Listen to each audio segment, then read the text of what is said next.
오늘은 사순절 5번째 주일입니다. 앞에 표에도 있습니다만은 십자가의 고난 없이는 부활의 영광은 없다라고 했습니다. 이번 사순절 기간에 십자가를 묵상하는 그런 복된 기간이 되시기를 바랍니다. 그래서 부활의 영광에 기쁨으로 참여하실 수 있기를 바랍니다. 어떤 분들이 이렇게 말씀을 합니다. 이 사순절은 십자가의 고난에 동참하라고 해서 참 부담스럽습니다. 그러니까 자꾸 고난에 동참하라고 하니 마음이 편치가 않습니다. 십자가의 고난, 이 앞부분을 너무 강조를 하다 보니까 그 뒤에 나오는 부활의 영광, 최종적인 목표가 가리워지는 그런 느낌입니다. 십자가의 고난을 이야기하지만 이 고난은 고난을 위한 고난은 아닙니다. 십자가의 고난은 행복을 위한 고난이라고 말할 수 있습니다. 그러니까 행복한 신앙생활, 행복한 삶을 위해서 우리가 사순절을 사순절답게 보내자라고 하는 것이지, 그저 이 사순절 기간에는 그냥 고통을 당합시다 이런 뜻이 아닙니다. 우리의 행복한 신앙생활을 위해서, 행복한 삶을 위해서인 줄로 믿습니다. 십자가의 고난 없이는 부활의 영광은 없습니다. 운동선수들이 어떤 목표를 이루기 위해서, 그러니까 우승을 하기 위해서 또는 좋은 성적을 내기 위해서는 여러분, 우리가 생각하는 것보다 상상 이상으로 굉장한 노력을 합니다. 그냥 대충 해서 되는 것이 아니고, 재능이 있다라고 해서 되는 것이 아니고 굉장한 노력 가운데 되는 것을 보게 됩니다. 저는 중고등학교 때 학교에 운동부가 있었습니다. 나름대로 정상권에 있는, 그래서 그 운동을 한 선수들이 우리나라 최고의 선수들이 되는 것을 제가 보았습니다. 대표적으로 농구 선수들 중에 한기범, 김유택, 우리나라를 대표했던 농구 선수들입니다. 고등학교 때 그 선수들이 운동하는 과정을 보았습니다. 너무너무 힘들게 운동을 합니다. 그러니까 우리는 놀고 있는데 운동장에서, 그러니까 체육관에서만 하는 게 아닙니다. 그 운동장에서 계단을 하루 종일 끊임없이 오르고 내리고 오르고 내리고, 또 농구 골대를 점프해서 계속 100번, 200번, 300번씩 점프를 하고, 보면은 막 기진맥진해가지고 다 쓰러집니다. 그랬던 그 선수들이 우리나라를 대표하는 그런 선수가 된 것입니다. 그 영광이 있기 때문에, 많은 사람들로부터 칭찬을 듣고 찬사가 있기 때문에 그 고된 훈련의 과정을 겪어내는 것입니다. 그런 과정이 없다라고 하면 아마 중간에 포기하지 않았을까요? 어젯밤에는 우리나라 광화문이라고 하는 곳에서 BTS, 방탄소년단이라고 하는 그 남성 7인조 그룹이 공연을 했습니다. 오랜만에 그 광화문이 시끄러웠던 곳인데 그래도 아름다운 공연으로 채워졌습니다. 전 세계에서 수많은 젊은이들이 그 방탄소년단을 보기 위해서 몰려왔습니다. 또 190개 나라의 생방송으로 그 공연이 중계되기도 했습니다. 기사에 보니까 약 2조 9천억 원, 상상이나 되십니까? 2조 9천억 원의 그런 경제적인 효과를 냈다라고 기사를 보았습니다. 세계적인 관심 사항입니다. 전 세계가 주목을 하고, 또 이 공연이 끝난 뒤에 미국이든 유럽이든 어느 나라든지 주요 뉴스로 이 BTS의 공연을 다루고 있는 것도 보았습니다. 이 K자가 들어가는 우리나라 그 모든 것이 다 됩니다. K 영화도 되고 드라마도 되고 K 음식도 되고, 심지어는 요즘은 K 방산, 그 무기 판매하는 것이죠. 또 K 민주주의, 이런 말도 전 세계인들이 하고 있습니다. 그 시조가 바로 K-팝이라고 하는 것입니다. 그 아이들이 노래를 불러서 그것이 전 세계에 알려졌습니다. 그런데 언뜻 기사를 봤습니다마는 이 BTS라고 하는 이 그룹이 이 7명의 남자아이들이 하는 이 노래가 처음부터 순탄했던 것은 아닙니다. 지하에서 오랜 세월 그들이 피를 깎는 그런 뼈를 깎는 노력을 통해서 했고 또 LA 첫 공연에서는 200명 놓고 했답니다. 그러니까 처음부터 이렇게 전 세계가 열광을 한 것이 아니고 아마도 모르긴 해도 아마 뼈를 깎는 노력들이 그 멤버들에게는 있었다라고 하는 것입니다. 그들이 왜 그랬을까요? 고통을 위해서 했을까요? 아닙니다. 많은 사람들로부터 열광을 받고 환호를 받는 그 행복을 위해서 했다라고 하는 것입니다. 부활이 있기 때문에 사순절이 의미가 있는 것입니다. 부활의 영광이 없다라고 하면 굳이 우리가 사순절이라고 하는 이 절기를 지킬 필요가 없습니다. 부활절은 인류 역사에 있어서 가장 기쁜 날입니다. 예수 믿고 구원받은 사람에게는 이보다 더 기쁜 날은 없습니다. 십자가의 고난에 동참하면 참된 부활의 기쁨을 알게 될 줄로 믿습니다. 말레이시아에서 제가 목회를 하면서 그 부활절의 기쁨이 또 부활절에 대한 특별한 기간이 있었습니다. 13년 동안 매년 부활절 새벽이 되면, 부활절이 되면, 그 새벽이 되면 그 말레이시아의 수도 쿠알라룸푸르에 있는 현지 5개 감리교회가 함께 모여서 연합 부활절 새벽 예배를 드렸습니다. 특이한 점은 현지 5개 교회가 모이는데 언어가 각각 달랐다라고 하는 겁니다. 5개 언어로, 5개. 그 연합 예배를 주최하는 교회는 웨슬리 교회라고 하는 그 현지 감리교회입니다. 그런데 이 교회는 영어로 예배를 드리는 교회였습니다. 물론 중국계가 중심이지만 인도 사람, 또 유럽 사람, 동남아 사람, 또 각종 사람들이 함께 모여서 영어로 예배를 드리는 비교적 큰 교회였습니다. 그리고 중국 교회가 2교회가 또 들어와서 같이 예배를 드립니다. 5개 중에 2교회는 중국어로 예배를 드리는 교회입니다. 그런데 중국이라고 하는 나라는 우리가 잘 아는 대로 언어가 하나가 아닙니다. 많습니다. 그 중에서 호켄이라고 하는 중국어가 있습니다. 이 호켄 중국어로 예배를 드리는 중국 교회가 있습니다. 말레이시아나 동남아 지역에는 화교들이 있는데 중국계 사람들이 있는데 바로 주로 이 호켄 사람들입니다. 대만 사람들도 여기에 소속이 됩니다. 그리고 또 하나의 중국 교회는 캔토니스 중국어를 예배로 드리는 그런 중국 교회입니다. 홍콩을 생각하시면 됩니다. 홍콩을 중심으로 한 그 언어권이 캔토니스라고 하는 언어입니다. 광동어라고도 이야기합니다. 그런데 놀라운 사실은 이 호켄어와 캔토니스어는 전혀 통하지가 않습니다. 그러니까 전라도 사람하고 경상도 사람이 대화가 되잖아요, 우리는. 그런데 이 나라는 그 2언어가, 그 언어뿐 아니죠. 많은 언어들이 표준어도 그렇고 서로 통하지가 않습니다. 통역을 해야만 합니다. 중국 교회가 2개 들어와 있습니다. 또 인도의 타밀어로 예배를 드리는 인도 교회가 하나 있습니다. 인도의 남쪽 지역은 피부색이 까만 타밀 사람들입니다. 말레이시아에는 인도 사람들이 들어와 있는데 그 타밀 지역 사람들이 들어와서 살고 있습니다. 그 사람들이 모이는 인도 교회입니다. 그리고 마지막 교회가 제가 섬겼던 한국어로 예배하는 한인교회입니다. 여러분, 이 언어가 5개인데 예배를 어떻게 드릴까요? 어수선하지 않을까요? 어수선합니다. 실제로 어수선합니다. 5개 언어로 같이 예배를 드리다 보니까 보통 어수선한 게 아닙니다.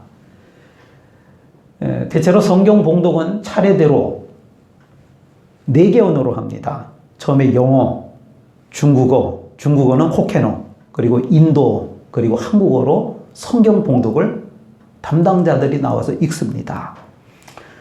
그리고 찬송은 영어로 합니다. 설교도 영어로 합니다. 설교가 끝나고 나면 호켄 중국어, 그러니까 그 말레이시아에 사는 주류 중국 언어를 요약본을 한 사람이 나와서 또 읽습니다. 영어 설교한 것을. 그리고 나머지 한국어, 타밀어, 캔토니스어는 요약본을 만들어서 예배에 참석한 사람들에게 나눠주고 알아서 읽으라고 합니다. 저는 그 연합 예배 때 주로 기도 또는 제가 축도를 했습니다. 기도나 축도를 했는데 한국어로 합니다. 그리고 제가 섬기던 교회 찬양대가 매년 한국어로 특송을 합니다. 성가대 찬양을 하는 겁니다. 어느 해인가 부활절 연합 예배를 준비 모임, 그러니까 부활절 새벽 전에 모임을 한번 갔습니다. 그때 준비 모임 때였습니다. 제가 영어가 좀 짧아서 그때 마침 여기 있는 우리 가을이가 한국에서 놀러 왔길래 통역도 할 겸 아빠랑 같이 거기 좀 가자. 그래서 데리고 갔습니다. 그 모임에 데리고 갔어요. 그래서 제가 그 자리에서 이런 제안을 했습니다. 그동안은 제가 한국어로 기도를 했었는데 이번에는 영어로 준비를 해서 딸의 도움을 받아서 제가 영어로 기도를 하면 어떨까요? 부활절 연합예배 때 그렇게 말했습니다. 그러자 그 연합예배를 주최하는 웨슬리 교회 목사님이 단호한 목소리로 이렇게 말을 합니다. 아닙니다. 그냥 한국어로 해주십시오. 한국 사람들 외에는 기도의 내용을 알아듣지는 못하겠지만 서로 다른 인종들이 함께 모여서 예배하는 것이 부활절 연합예배에 큰 의미가 있습니다. 우리가 그런 의미로 모이는 겁니다. 그 말을 들으면서 제가 제안한 것이 부끄럽기도 했고 또 부활절의 의미를 새롭게 깨닫게 되었습니다. 부활은 누구나 할 것 없이 함께 기뻐하며 축제가 되어야 합니다. 언어가 달라도 상관없습니다. 피부색이 달라도 상관없습니다. 배운 지식의 차이가 있어도 상관이 없습니다. 어떤 환경이든지 함께하는 것입니다. 그래서 부활은 연합하는 것입니다. 사순절의 고난에 힘써서 함께 동참할 수 있길 바랍니다. 그래서 십자가의 고난 뒤에 행복한 부활절을 함께 누릴 수 있기를 주님의 이름으로 축원을 드립니다. 어느 노인의 임종이 점점 가까워지고 있었습니다. 온 식구들이 그 노인을 극진히 떠받들었습니다. 그 노인의 손가락에는 커다란 다이아 반지가 끼워져 있었습니다. 출가한 딸이 와서 부탁을 합니다. 아버지, 그 반지 돌아가시고 나면 저한테 준다고 하세요. 그러면 아버지는 오냐 그러마 대답을 합니다. 이번에는 며느리가 와서 부탁을 합니다. 아버님 돌아가시게 되면 그 반지는 저에게 물려주세요. 그러면 역시 오냐 그러마 그렇게 약속을 해주었습니다. 그런데 그 노인은 죽을 때까지 어느 누구에게도 그 반지를 주겠다라고 하는 말 한마디 없이 그대로 끼고 있다가 운명을 했습니다. 반지 덕분에 며느리와 딸로부터 효도를 잘 받았습니다. 돌아가시고 나서 보니 그 반지는 가짜 다이아 반지였습니다. 효도는 참으로 귀한 일입니다. 그러나 뭔가를 바라고 하면 그 효도는 잘못된 효도입니다. 우리가 선한 일을 할 때 그 선한 일이 칭찬을 듣기 위한 것이고 사람들에게 인정을 받기 위한 것이라고 하면 우리가 그것을 위선이라고 이야기합니다. 믿는 사람의 모습은 세 가지로 볼 수 있습니다. 첫째는 자기 자신을 위해서 하나님을 믿는 사람입니다. 위선입니다.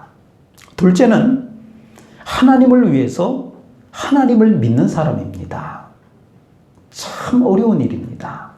셋째는 하나님을 믿고 그 안에서 자기 자신을 사랑하는 사람입니다.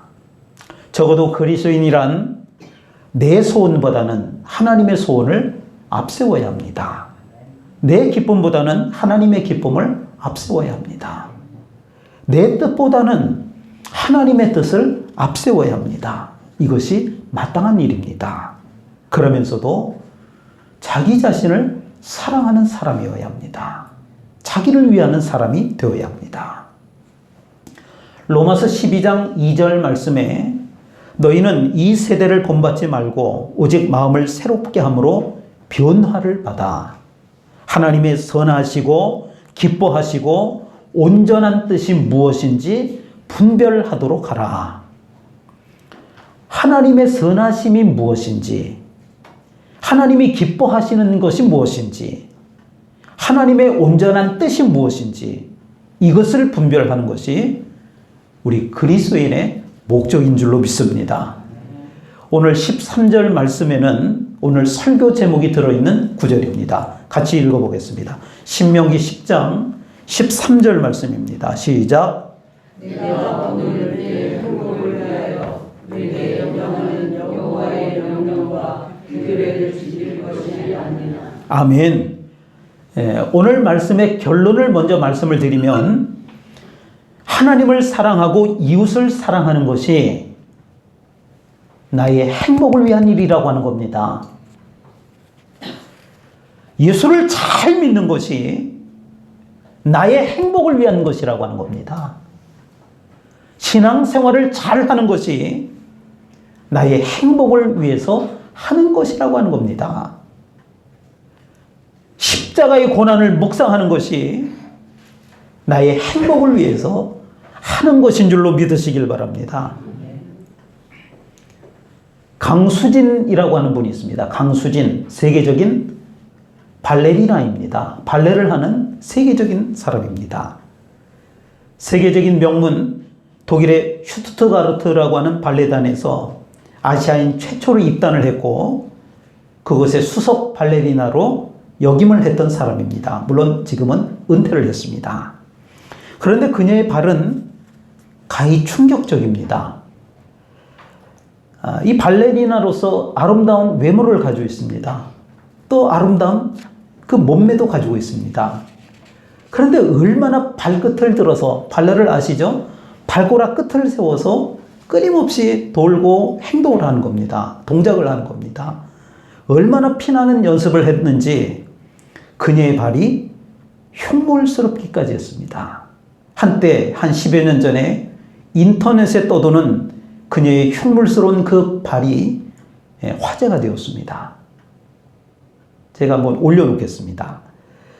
많은 사람들이 그녀의 그 노력한 삶을 보고 찬사를 보낸 겁니다. 그런데 여러분, 그 강수진 씨가 발이 그렇게 되도록 피나는 연습을 하면서까지 그 아름다운 발레를 했던 이유가 뭘까요?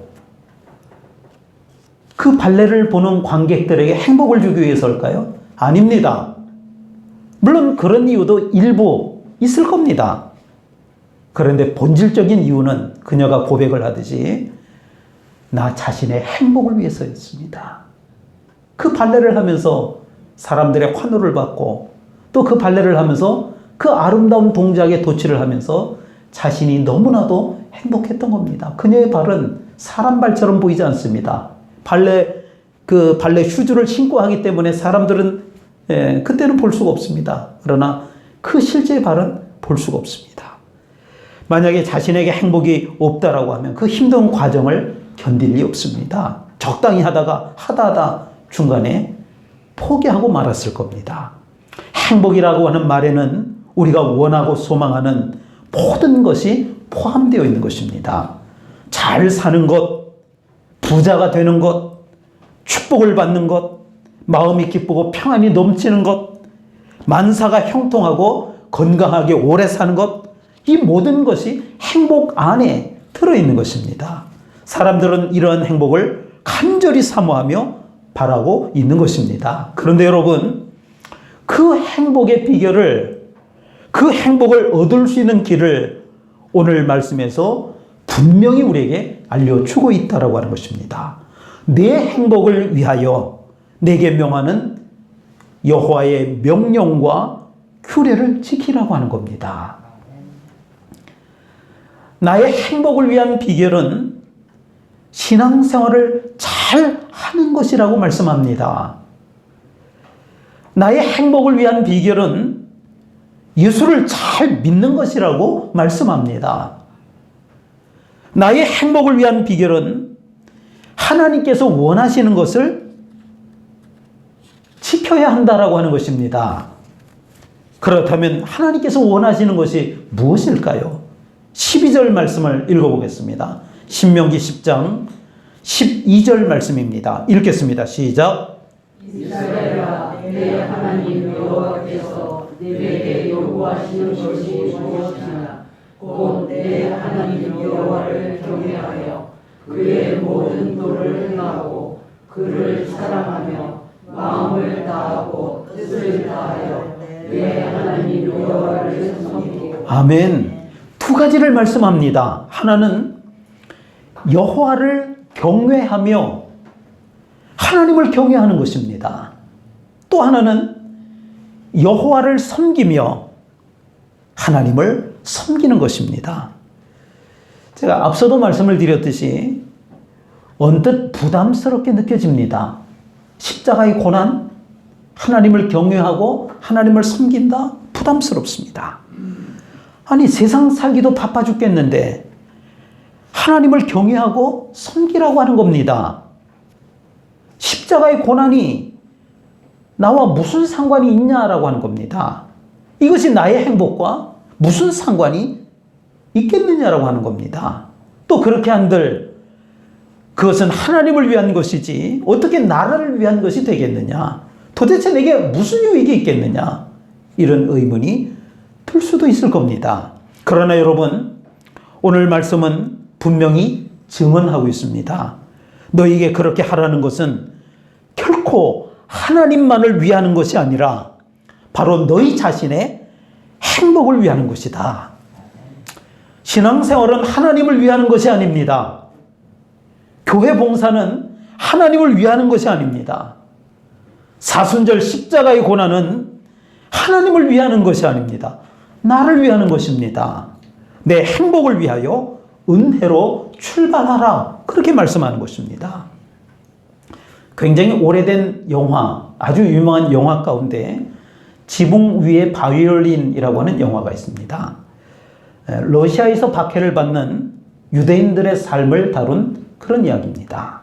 너무나 살기가 힘들고 어려우니까 그 주인공의 부인이 불평을 합니다. 그러자 태빗이라고 하는 남편이 딱 한마디로 아내에게 묻습니다. 당신은 나를 사랑하오.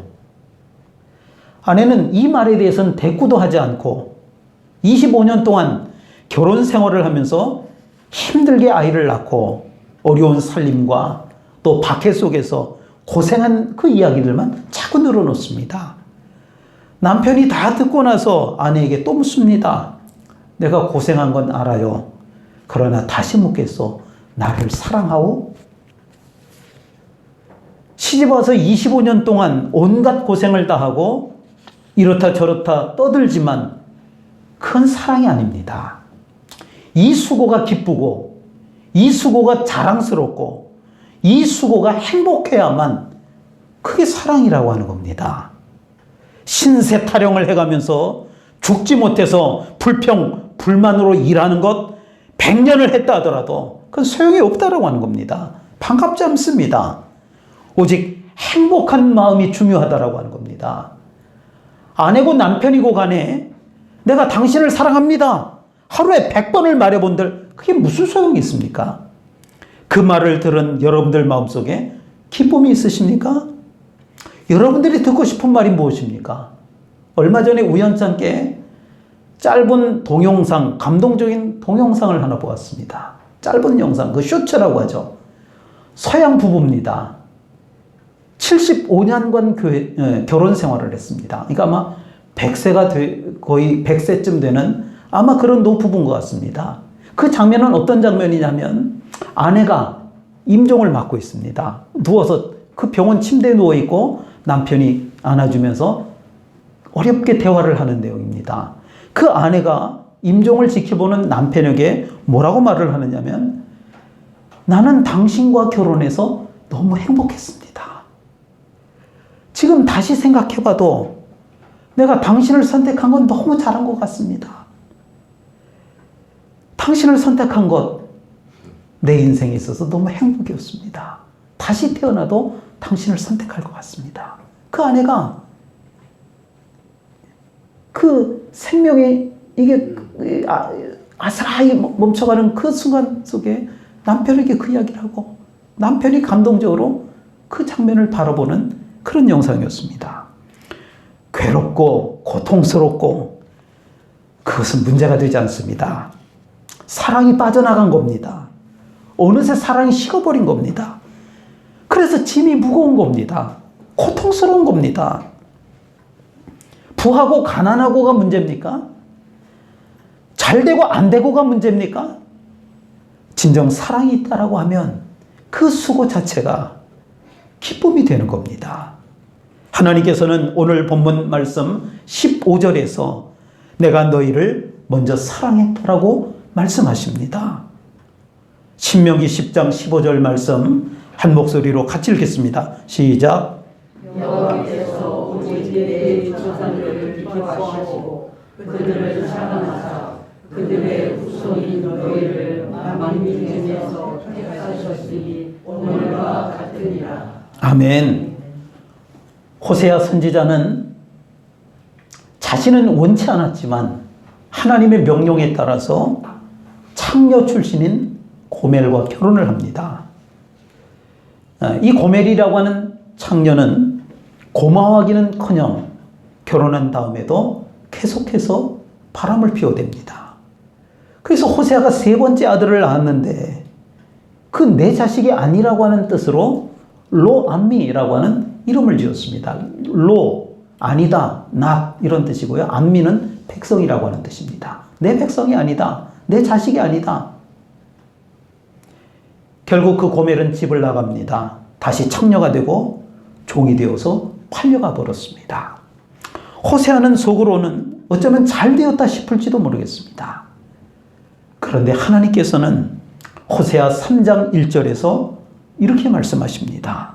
너는 또 가서 타인의 사랑을 받아 음녀가 된 그 여자를 사랑하라. 호세아는 하나님의 명령을 따라 창녀 고멜을 다시 돈을 주고 사왔습니다.